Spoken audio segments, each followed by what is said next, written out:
Hello, my name is Alex Campos, and I'd like to start by sharing a story with you about a fellow named Jim. So Jim was driving when all of a sudden a drunk driver hit him. He was in a vegetative state when his family made the hard decision of pulling him off life support, but through his death, he was able to give the gift of life. Another story, Eddie. He was involved in a chemical burn accident where he lost his vision and was in darkness for 20 years. But Jim and his family were able to give him the gift of seeing his children for the very first time with the donation of Jim's corneas. These two stories are real and are stories of hope. Both show the act of giving as well as receiving. And I'm talking about donating organs, tissues, and corneas.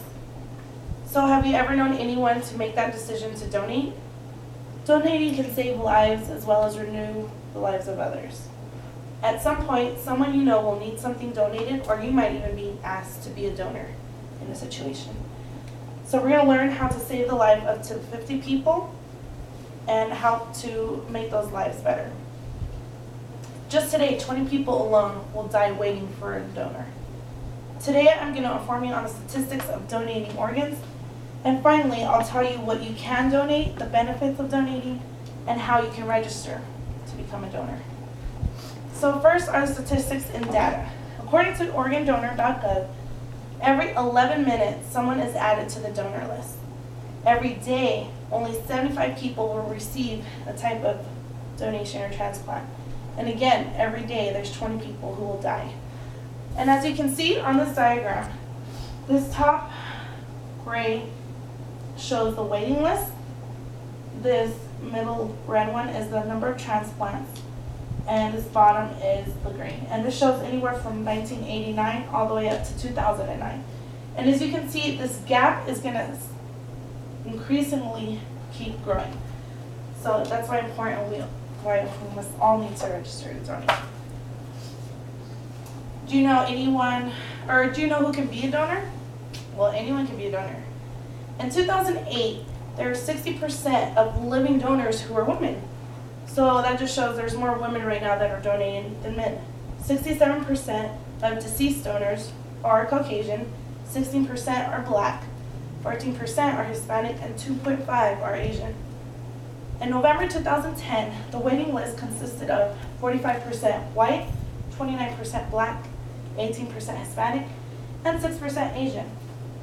As you can see from these diagrams, this is the organ transplants by recipients of ethnicity in Caucasian again, of high of 17,000 in 2009, and the death on the national transplant waiting list. So you can just see Caucasian, that's a high group as well that are, deceasing because of their waiting, and that's over 3,000. And you can see the other subpopulations of minorities are extremely lower. And on this list, on this chart, you can see that the donor type by ethnicity, that Caucasian again is highly registered to donate and are the ones donating organs versus other minority groups. So there is this multicultural perspective. And again, the waiting list for those minorities are higher than those registered to donate. According to donatelife.net, you can be matched up with anyone to receive a transplant, but its success rates are higher if you are matched up with those of the same population and ethnic background.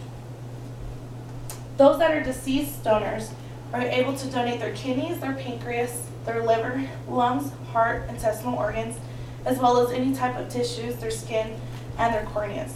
And that's where the up to 50 lives can come up to count.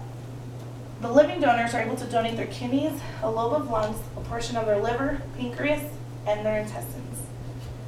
So the waiting times vary for these different types of organs. 3 months is the minimal waiting list that I found for a heart transplant, but it can go anywhere up to 2 years for kidneys. And again, these times are going to differ depending on the demand for the organs, as well as how many registered donors or even random donors that we have. So what are the benefits, you might ask, of donating? So one is it'll help a family cope with the death of a loved one. So they might see, like as Jim's family saw, the gift of giving to Eddie's family, where somebody was given the gift of seeing after 20 years. And that can help many ways for a family to move on and get peace of mind with the passing of a loved one. Minorities, if you're able to donate, again, you might have a similar blood type or similar tissue type, and it can lower the number of minorities on this waiting list. So would you ever think you'd be in that position where a doctor is asking you, ma'am, would you like to donate these organs? Well, why not make the decision now and just register to donate so your loved ones don't have to worry about making that decision? 86 million people in the United States are registered according to organdonor.gov. In Arizona, to register, you can register online at azdonorregistry.org. You can go to your local MVD, your motor vehicle division, and they'll ask you there if you'd like to donate, and they'll put something on your license or ID. You can also call 1-800-94-DONOR for more information on how to register in Arizona.